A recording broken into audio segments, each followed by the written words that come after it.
کل بچیم تو غیر از نامکشی چیز یاد نداری یگان. مخاطبش فهیم بود. گفت اگر موزه حاضر نشود با تو مسابقه بکنم، ما حاضر هستم داخل قفس با تو فایت کنم.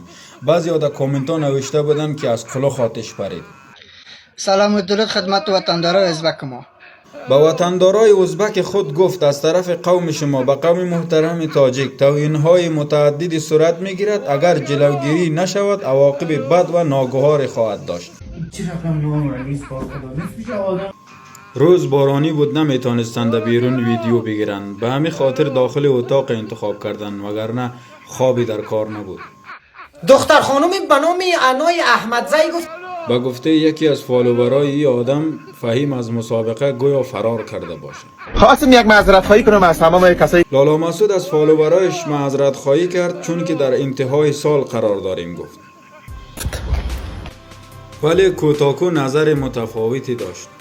نروز در لایف گفت که ما هامبورگ مسابقه نمیاییم. گفت در هامبورگ آمدیم، افلاطون زمانه هم شب پیدایت میکنم، در یک قفس مبارزه میکنم امروز.